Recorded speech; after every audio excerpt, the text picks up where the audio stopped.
Restez informés chaque jour avec Scoop FM. Désormais, suivez nos journaux sur nos chaînes partenaires à Lubumbashi sur Sky Radio, la 97.7 MHz, à 6h, 9h, 12h, 15h, 19h et 21h. Suivez-nous également sur la radio communautaire Moïseni chaque jour à 9h05, 10h03 et 21h juste. Le journal du Scoop FM passe aussi sur Kipushi 24 Radio à 8h30, 12h30, 16h juste, 18h30 et 21h30. Retrouvez-nous également sur Vox Congo. Téléchargez dès maintenant l'application Vox Congo pour rester informé en temps réel.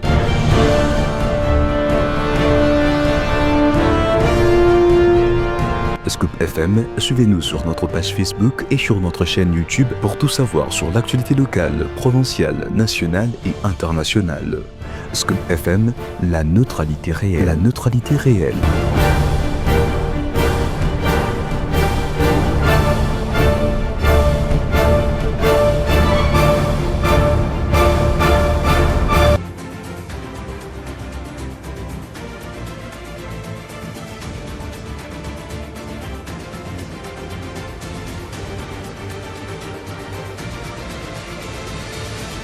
Mesdames et messieurs, bienvenue dans votre journal radio sur Scoop FM. C'est Priscilla Manjolo à la présentation, préparée sous la supervision de Christian Mouchampa.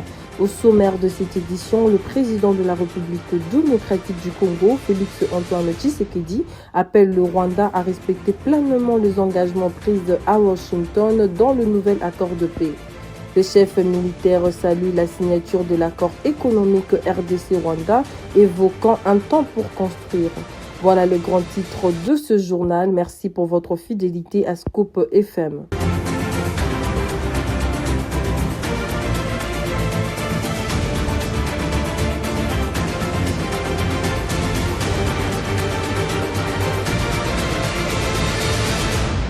Nous espérons que la République du Rwanda respectera elle aussi la lettre et l'esprit des engagements pris ici à Washington, a déclaré le président Félix Tshisekedi. Plus de précisions dans cet élément. Pour ceux qui la concernent, la République démocratique du Congo prend ici l'engagement solennel de mettre en œuvre en toute sincérité l'ensemble des obligations qui découlent de ces accords. Nous le ferons avec sérieux, avec rigueur et avec le souci constant de la paix, de la sécurité de nos populations, de l'unité et de l'intégrité de notre territoire.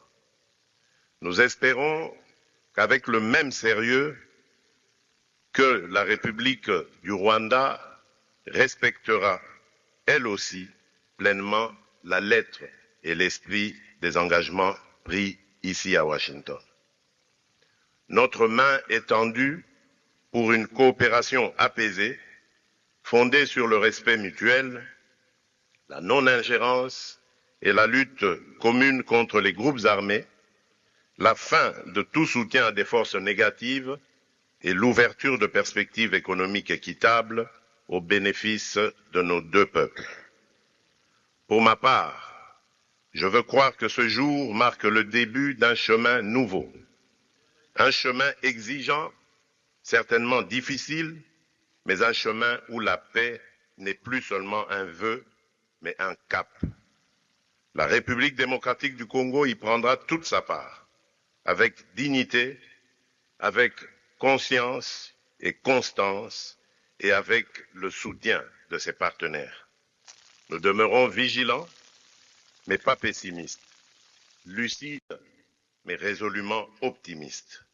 Que ces accords de Washington pour la paix et la prospérité soient pour nos peuples le symbole d'un engagement irréversible à tourner la page des confrontations et à ouvrir celle de la coopération et de la stabilité durable dans toute la région.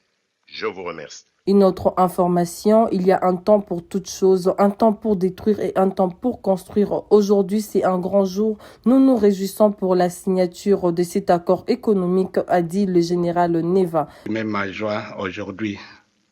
Il y a un temps pour toute chose. Il y a un temps pour détruire et un temps pour construire. Un temps de désespoir et un temps d'espoir. Aujourd'hui, c'est un grand jour. Nous nous réjouissons de la signature de cet accord qui va redonner l'espoir au peuple congolais et au peuple de la sous-région.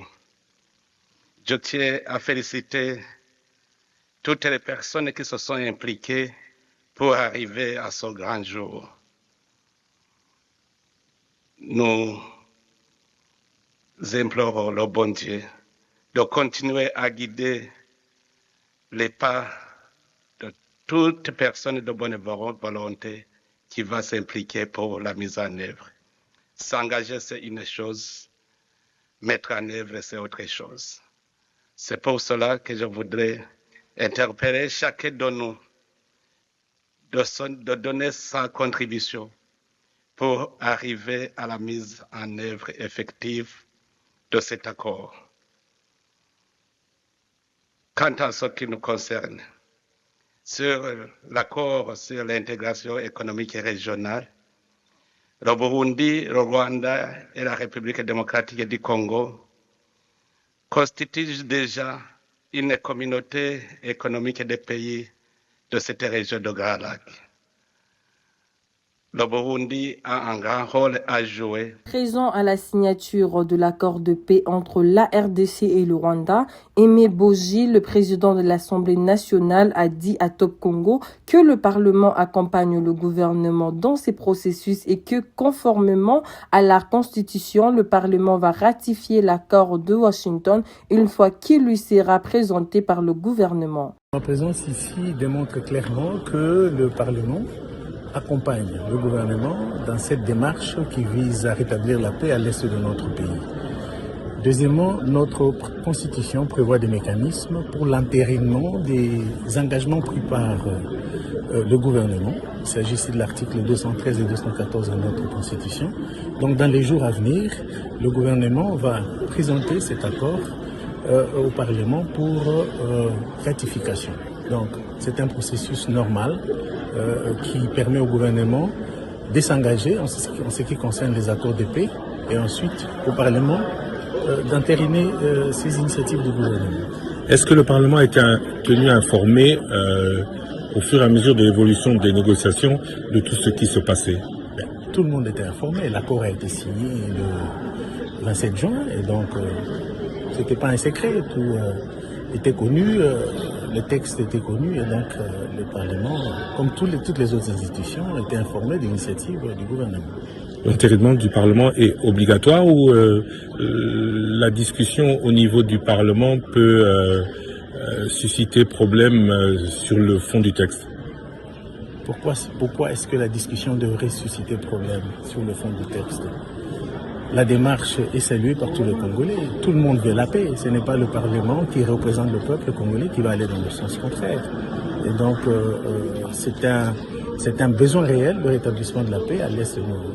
L'information suivante est lors d'une conférence de presse jeudi 4 décembre 2025 co-animée avec le ministre de la Communication, Médias et porte-parole du gouvernement Patrick Mouyaya et d'autres personnalités sur l'entérinement de l'accord de paix de Washington, répondant à la question de savoir que se passera-t-il si la FCM 23, qui n'est pas directement partie aux accords de Washington, refuse de bouger sur soir à ses opérations ou ne bouge pas sur le terrain? La ministre des Affaires étrangères dit que les M23, en tant que groupe armé, a ses ramifications et ils vont se baser sur ça.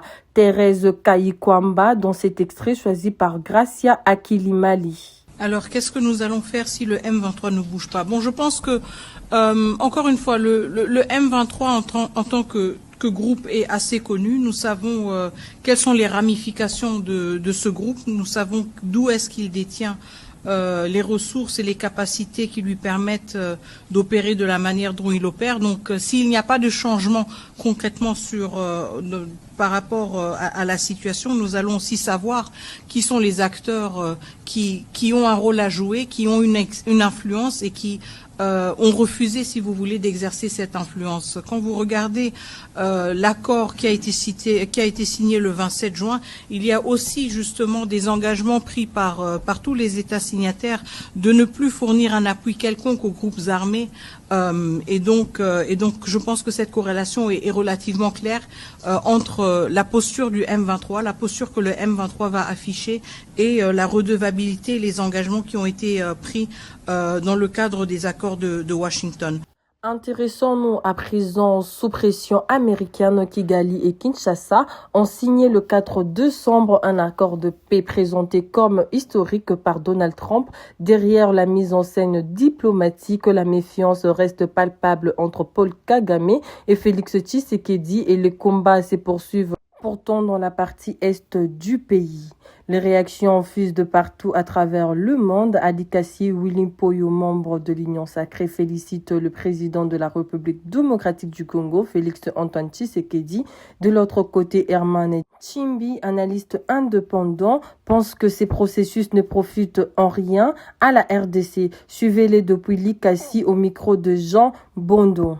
Si la FCM23, soutenue bien sûr par le Rwanda, a toujours été reconnu comme l'un des principaux acteurs de l'insécurité à l'Est, alors la priorité logique aurait dû être de régler d'abord le conflit avec ces groupes avant de conclure tout autre accord à l'international.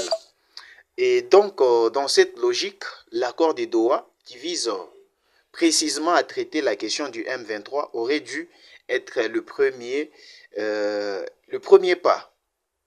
Et donc, conclure d'abord avec Doha, c'est comme réparer d'abord la source d'une fuite avant d'essayer de nettoyer la maison.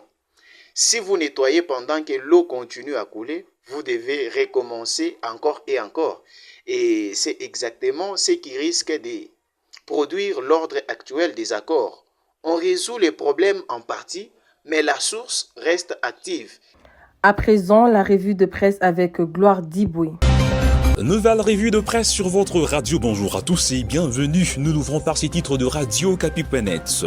Félix Tshisekedi et Paul Kagame entérinent l'accord de paix RDC-Rwanda. Les présidents congolais Félix Tshisekedi et rwandais Paul Kagame ont entériné jeudi 4 décembre à Washington l'accord de paix conclu entre les deux pays le 27 juin dernier sous médiation américaine. Félix Tshisekedi s'est engagé solennellement à mettre en œuvre en toute sincérité l'ensemble des obligations qui en découlent. Les chefs de l'État congolais a exprimé l'espoir que, avec le même sérieux, le Rwanda respectera pleinement la lettre et l'esprit des engagements pris à Washington. Il a rappelé que sa main reste étendue pour notamment une coopération apaisée fondée sur les respects mutuels, la non-ingérence et la lutte commune contre les groupes armés, a-t-on appris de ces médias en ligne.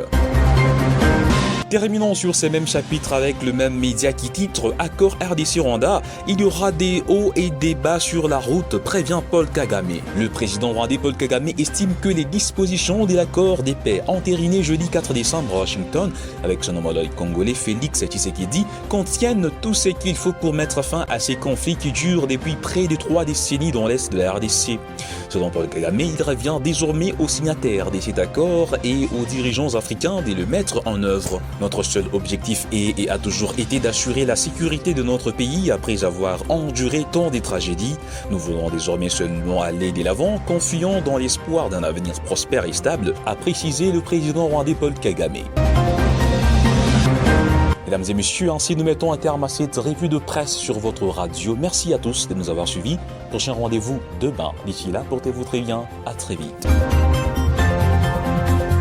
C'est la fin de ce journal, mais avant le rappel sur le grand titre de ce journal, le président de la République démocratique du Congo, Félix Antoine Tshisekedi, appelle le Rwanda à respecter pleinement les engagements pris à Washington dans le nouvel accord de paix. Le chef militaire salue la signature de l'accord économique RDC-Rwanda, évoquant un temps pour construire. Mesdames et messieurs, merci de nous avoir suivis. C'était Priscilla Manjolo pour la présentation de ce journal. Portez-vous bien, à très bientôt sur nos antennes.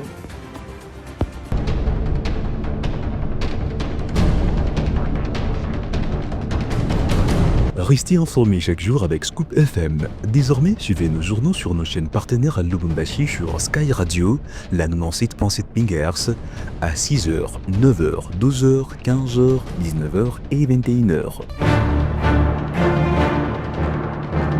Suivez-nous également sur la radio communautaire Moïseni chaque jour à 9h05, 10h03 et 21h juste. Le journal du Scoop FM passe aussi sur Kipushi 24 Radio à 8h30, 12h30, 16h juste, 18h30 et 21h30. Retrouvez-nous également sur Vox Congo. Téléchargez dès maintenant l'application Vox Congo pour rester informé en temps réel.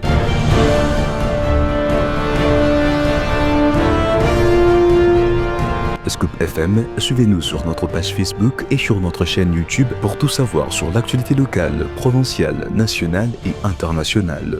Scoop FM, la neutralité réelle.